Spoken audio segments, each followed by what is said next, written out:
Let's go. Hello and welcome to AMA Puget Sound's Coffee Talk series live on Thursdays at 11 a.m. Pacific time. We are very excited to be back after 2 weeks, and we are live with Karsaklian from the University of Illinois, Chicago, correct? Correct. I did it. How are you today? I'm good. I'm very well. Thank you. And thank you so much for having me here. It's very, very kind of you of having invited me to share this time with you live.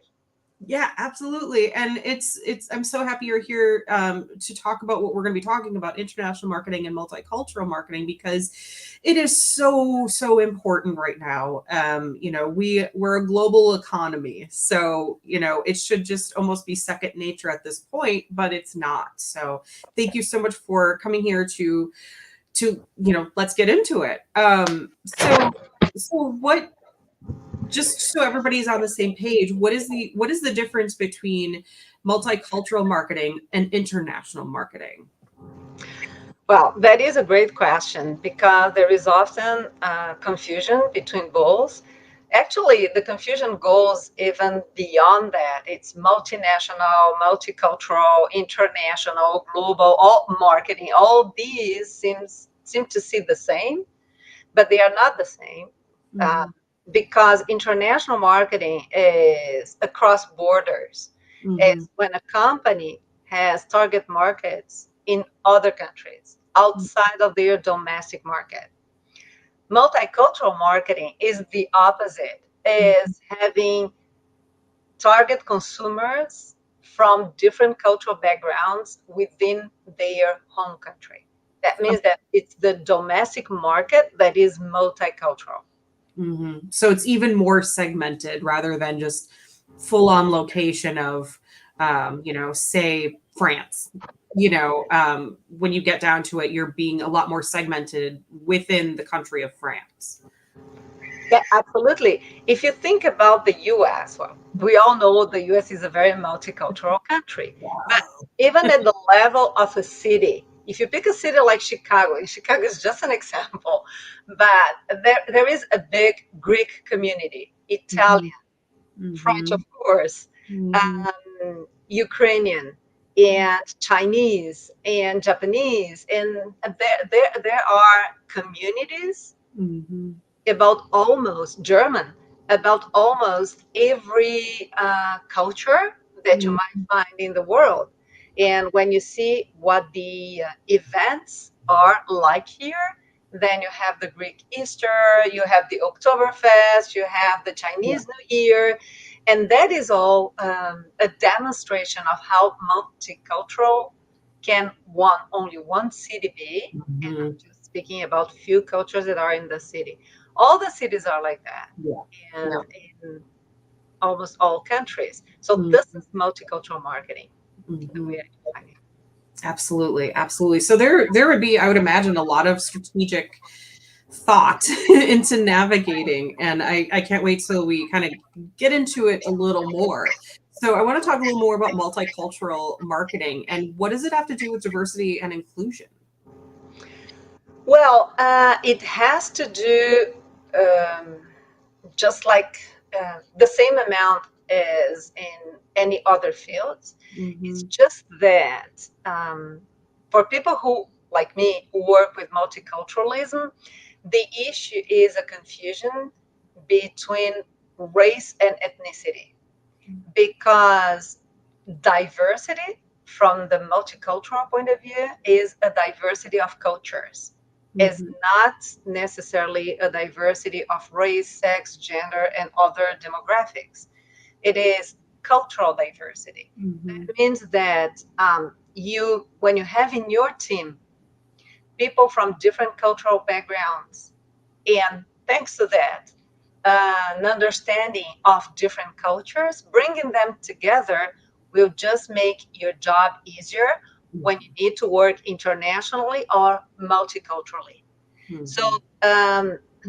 there is a big difference between the way diversity and inclusion has been propagated and what it means in a multicultural environment. Okay, I gotcha. That's so fascinating. Yeah,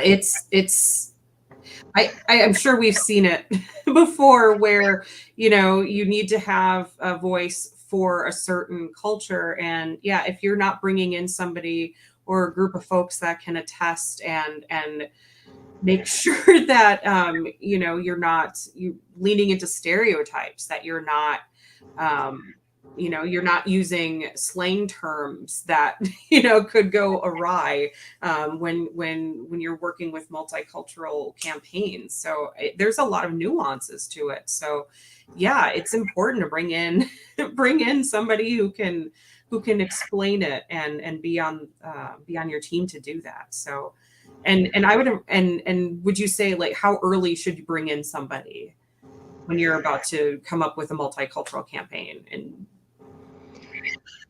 As you said at the beginning, we are in a globalized world. So I would say constantly. Mhm. I can't imagine teams today that are not multicultural. I can't imagine a company that can survive for long without understanding multiculturalism and having a multicultural team. I Right. just don't think that that would be possible. Exactly. Exactly. Yeah. So let's switch gears a little bit and focus on international marketing, and why do we need international marketing to operate in global markets? Wouldn't a campaign that works well in Northeast Wisconsin work well in Southern Texas, or Southern California? Probably not. And I'm just saying within our own country, I don't know if a campaign that, from Wisconsin would work well in, Northern Africa. Probably I not. don't think so. Um, well, that is really a very important question because when companies go abroad, they still have this illusion of globalization. I mean, they understand globalization as being a unified culture across Mhm. countries. What Right. is absolutely not true. So some companies just stick to that, and that is a tricky interpretation of globalization. And some other companies are just in denial of cultural differences. What is understandable from their point of view, because of course, if you think about, all consumers in the world are the same. So what Yeah. you standardize your marketing strategy. It's cheaper, faster. You don't need a multicultural team there. You just copy and paste what you have at home, Mhm. right? Right. It's just that it doesn't work that way because people are culturally different. And because they're culturally different, they don't have the same perception of brands. They don't use the same products the same way. Sometimes they don't even use the same products. Right. Um, so companies that don't acknowledge these cultural differences, more often than not, they fail abroad. And Mhm. a failure abroad is counted in millions, sometimes billions of dollars that are wasted. And Yes. the worst thing is not the financial loss, is the brand reputation. When your Yes. brand name has been spoiled in a country, it is so hard to go back there. Mhm. Absolutely, absolutely. I remember when I was earning my degree, I remember a story about McDonald's trying to break into the market in, I forgot what country specifically, in Africa, and they were coming out with I think it was like the McAfrica burger or something like that, and it was bad. It was really, really bad. It was like insensitive doesn't even begin to start. And I just really, yeah, yeah, that might work well in the US, but in some places that's not going to work. You're not going to sell McDonald's in India, it's not going to work. But I'm curious, from your opinion, what is a company that does a good job doing international marketing? I'm kind of throwing you off here and I apologize. In general, or you want, the companies that do well internationally are those that understand that people are not the same. Mhm. One example of that would be producers of dairy products. Yeah. For one reason, they can't export their products. Mm-hmm. So because they need to produce locally, because their products have a very, very short uh, lifespan. Mm-hmm. So they are obliged to have a subsidiary and a plant locally to hire Mm-hmm. local people, and then they are obliged to know more about the local culture. Mm-hmm. Not all of them do well, but some of them do pretty well. Uh, Danone is an example of that. We have Mm-hmm. their yogurts. Yoplait does the same thing. We have the yogurts almost everywhere, and they are all locally produced, of course. But they take the local taste and they address the local consumers. And you are going to you rarely see the same products in France, which is their home country, and in other countries. Very, Mm-hmm. very rarely, even in European countries. Nestle does the same thing. So Right. these are a few examples of companies that had understood, or just because there is a constraint linked to their core business, they know how to handle different cultural markets better. But Mm-hmm. some companies, we're just speaking about McDonald's. McDonald's is typically a company that learned it the hard way. They tried to standardize in several countries, and they had such a hard time with the consumers, such a huge rejection, that they learned to adapt their offer to each different country. Now they are doing well. Yeah, Doing exactly. great. Yeah, exactly. So we're talking about how how can companies do well, but how can they fail? You've kind of touched on this a little bit, but if you want to be a little more specific, like how do companies fail? Obviously, not knowing their audience or the Well, market. they fail for several reasons, but of course, the general reason is that they don't analyze the culture, and that is why they don't understand the culture, and that is why they standardize. And there are so many ways of failing abroad. You know, Mhm. bad translation of your brand name or of your slogan. Yeah, yeah, Uh, the product doesn't suit the consumer's needs. The brand name has a negative meaning or a negative association with a local brand. Um, the prices are too high or too low, because low prices sometimes give the perception of low quality. yeah, But high prices, because you're a foreign company, it's not always very well accepted either. So the communication, sometimes they are very insensitive in the communication. They think that they are funny, but actually it's perceived like mocking Mhm. the local culture. Uh, Right. so there are so many factors in international marketing that need to be really very well analyzed and Yeah. compared to the culture. Actually, what companies need to do, first of all, is conduct a cultural analysis, then Mhm. market research, and then they can design their international marketing strategy. Yeah. Otherwise, they take very, very big risks. Right, right. And I'm also thinking of Disney. Gosh, what was it 20 years ago when they tried to penetrate the European market with Euro Disney, and it was a flop because Yep. it so many reasons, but it was, I think, a lot of hubris. Hubris on that end. So I'm curious, what are your thoughts on things like that? Like where they're so big and it's oh my gosh. Well, and you see that we are talking about big international corporations. It doesn't matter where these companies were born, but they are all international. Yeah. And they do this kind of things. I think that Disney just took a shortcut, like several other companies do. They had so many European tourists coming to the Disney parks in the US that they just decided to go abroad the same way, standardizing. And they were rejected, mainly by the French, of course, but by several Europeans. And it cost a lot of money.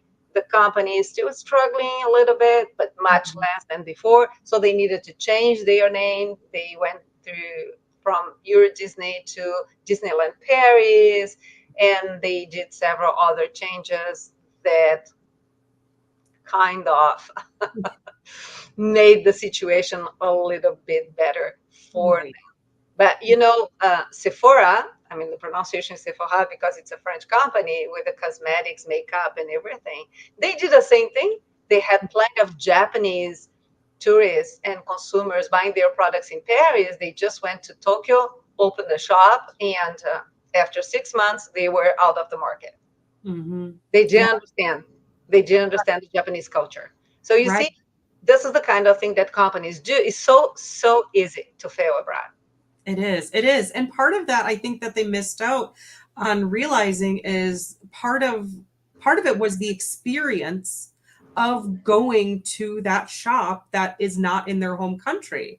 You know, that's part of the experience. Well, I got to go to that store. So when you bring it to you that other country, it's like, well, you've kind of diminished the fun. You've kind of diminished the experience of it, and I think that might be part of it too, is that experience. Absolutely. But we might think that, well, Japan, Asia, Europe, and all this is very far away. But when you think about Target failing in Canada, you see that also it's not a matter of geographical distance, it's cultural distance, it's something else. And as you're saying, it's about the experience. Why do Canadians come to Target in the US and they love it, and they would reject Target in Canada? So there are Right. several reasons, of course. I'm not going to lecture about that right now, but companies just don't think about that. Or Right. sometimes, and Right. I think that this is the main reason, they assume rather than know. Yep. Exactly. My goodness. So let's kind of turn it back to a little positive. What are factors for a successful marketing strategy for international marketing? How can we learn better? How can we do better? Well, you need to do your homework. Yeah. That means that when you pick your target market, you need to know why you are going to that country. Are you going there because you are rushing to be there before your competitors? Or are Right. you rushing to be there because your competitors are already there? Or did you really analyze the market and you know that there is a potential market for you there? Did you analyze the local competitors? Because this is Mhm. also something that big corporations always neglect. They think about their global competitors. Mhm. By the way, will probably be there too, and they forget about the local competitors. But the local competitors have been there before them. They are local, they are well known, and they know the culture, and they have their own customers. So they are not people to be neglected. Mhm. And so once the company shows the target market and they know why, they have good reasons to go there and they are not rushing there, then they need to really analyze the culture, understand the local customers, and know Mhm. what would be the best offer they are going to bring to them. Put in other words, consumers are going to accept a new product, a new offer, whether it is foreign or not, Mhm. if there is an added value. If that added value doesn't exist, the consumers will reject the new product and the new offer.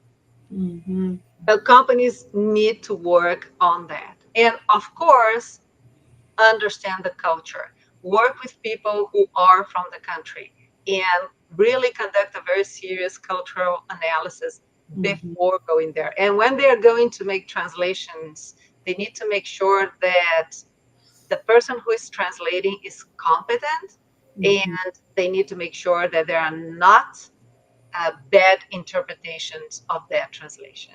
Right, exactly. Especially if you're in an area where, they might speak a little formal, and you're trying to use slang, or you're in an area where they're a little more casual and you're speaking in a very formal way. That's going to scare people off, I would imagine.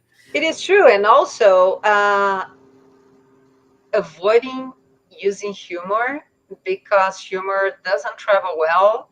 It's all but universal. And then humor can also be perceived as mockery of the local country, the Mhm. local culture. So that is not a good idea either. Right, right. And I'm still, what's in my head that keeps going around is knowing why you're going to that market. You know, don't go there just to go there because your competitor is. That's sticking with me.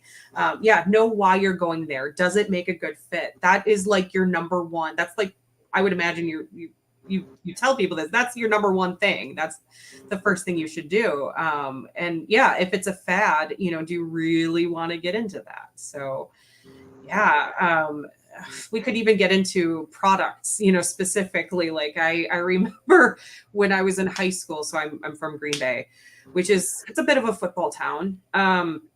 And when I was in high school, McDonald's made a burger specific to one of the players on the Packers. You know, and I don't know if they did that. And I've been curious ever since if they ever did that in other markets where they picked a player on that team and just kind of promoted that. I just, that campaign stuck with me simply because they knew the market.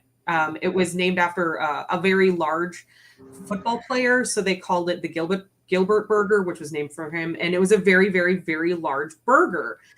People loved it, and it was like they knew their market, and I like, okay, McDonald's, you got me. That was a good campaign. Well, you know what you're saying applies to everyone. Mhm. And when you are a foreigner, you really need to be careful about what you're doing and mainly not to be seen as disrespectful. Yeah.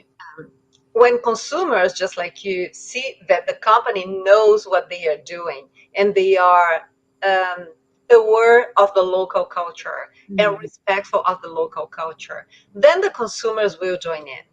But Yeah. when they are seen as rude, as disrespectful, or as ignorant because they just don't know what they are doing, they barely know where they are and why they are there, then that is certainly a failure coming up. Hmm. Absolutely. So we've been talking about international marketing and multicultural marketing separately, but there has to be a link. I'd imagine there has to be a connection. How is it? Um, Unfortunately, I think that companies don't see that connection yet, and that is a waste of time, money, and energy. Let me put it this way. If you're a company operating in the US has so many cultures inside of the country. Hmm. So, and the companies they have their domestic market and their international marketing. That means that the cultures are pretty much the same. I Hmm. mean, if you're working with Germany, in Germany, and with German consumers within the US, they're still German. Hmm. It's the same culture, right? So what they learn abroad, they should use in their domestic market. But what I would say too is that when you are lucky enough to have different cultures in your domestic market, first go to these local communities, understand about their cultures, and then start preparing your international marketing strategy to take Hmm. it abroad. This is what I would say. So if you are targeting the Greek market, so you have a Greek population in your domestic market, first go Hmm. there and understand their culture. That will help you to design your marketing strategy to go to Greece. It's Hmm. not the whole thing, it's perhaps not enough, but it's a great starting point. And it is a shame that companies just don't realize that. And I think that the reason why they don't realize that is that if they if they believe in globalization of markets, you can understand that they don't see cultural differences in their domestic market.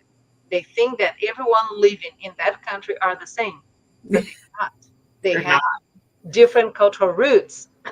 They might be bicultural, but they have different cultural roots. So, as I said, I think that both connect very well. It's just that companies are not connecting them yet. Mhm.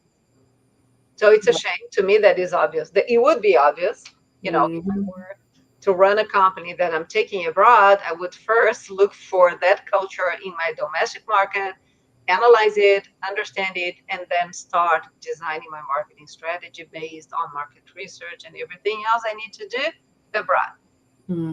Absolutely. And I'm curious, I hope this doesn't throw you off, but I'm curious now, we're coming into a point in history where a lot of folks are multicultural themselves, or biracial, or how does that come into the mix? Where somebody identifies as more than one culture. Is that a hindrance, or is that helpful? Oh, that is a big advantage. Okay. That means that if you're monocultural, you know about one culture. If you're bicultural, you know about two cultures and so forth. That means that you know more cultures for your professional and personal life. Believe me, that is very helpful. But also, when you're part of a team in a company, you are extremely valuable. I am French, but I was raised across countries. I've been living in several countries my whole life, professional, personal, living and working in several different cultures. And that has only helped me in my whole professional life and personal Right. as well. So that is not at all a drawback. That is a huge advantage. Yeah, absolutely. Absolutely. I mean, it broadens your own view on the world as well. So I think that's great. That's Yeah. great. And yeah, I like that things are becoming, we're looking towards more multicultural campaigns, things like that, because we are not homogenous humans. We're not. But can you imagine how boring it would be if we were Right? all exactly the same? It would be so boring. I love learning from other people. I love learning about other parts of this blue marble we live. Like, oh, you do that. Okay. It's very cool. And I love that we're starting to talk about this a lot more. And I'm hoping that in time it's just second nature. We don't even think about it anymore. It's just, oh, we have this, international campaign coming up. Okay, what countries are we focusing? Why are we going there? Who do we know that is a part of that community? Let's bring them in and pick their brain a little bit. So that's just the process. So hopefully we'll get there. Hopefully, Hopefully. hopefully. This is what I called cultural curiosity, is that people need to be curious about other cultures if they want to be successful in the international market. Mhm. If Mhm. they're not, if they only think about their own culture and they are not open to others and to other cultures, they are going to have a hard time in the international world. That's right. Multicultural is. Right. That's right. That's right. We covered a lot. I know we didn't cover everything, but I kind of wanted to give you a couple minutes to either go over something maybe we discussed, or something you want to reiterate, or something that we didn't bring up. And then I know you have some publications you want to mention. Yeah, well, thank you for that. I have several books, of course, that I published. Um, some of them are about international negotiation, and but the topic is pretty much. I mean, the issue is pretty much the same. People go out to negotiate with other cultures without even Mhm. studying their cultures, and then there are plenty of issues that happen during the negotiation, and that Mhm. is all because people assume that in business everyone is the same. Right. And I have an international marketing book, but that is an old book that I published in France several years ago. But I have a new book coming up next year, Multicultural Marketing, where I very clearly distinguish multinational and multicultural marketing. And I explain the differences between race, ethnicity, culture, and all the rest. And I give very practical guidelines to create a multicultural marketing strategy and Mhm. a plan to put it in execution. Excellent. So this book is already at the publisher. They are working on the production, and hopefully we're going to have it next year with Excellent. a little bit of luck before the summer. We'll see. Excellent. Let us know when that's out so we can promote it for you. That's very kind of you. Thank you. Absolutely. Absolutely. Is there anything, as we're closing out, is there anything you wanted to reiterate or share with the audience? Well, I would think that my main message here is that whether we like it or not, we are in a multicultural world. And that is how it's going to be. It might be bad news for some people. We can't oblige everyone to be interested in foreign cultures, but I think that this is great news and a great opportunity for people and companies who are interested in knowing more about other cultures.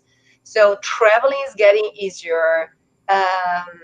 People are figuring out new cultures. I think that we are really, really walking towards more multiculturalism and more um, international markets. So I would say be culturally curious, be open to other cultures. And if you are going abroad, whether it is for living, visiting, or working, if your company is going abroad, if you are the one taking your company abroad, do your homework first, analyze the cultures, then all the rest will follow with no problem.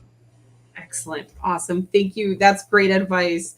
I really appreciate your time today, Eliane. I really, really do.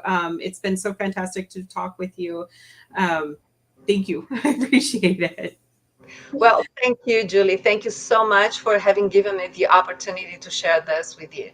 Absolutely, absolutely. And to everyone in the audience, we'll have all of her descriptions or all of her information and links in the description below. If you like today's episode, please like and subscribe. And make sure that you're subscribed so you can get our newest content. So thank you, everyone. And I hope everyone has a great weekend. Thanks. Bye. Bye.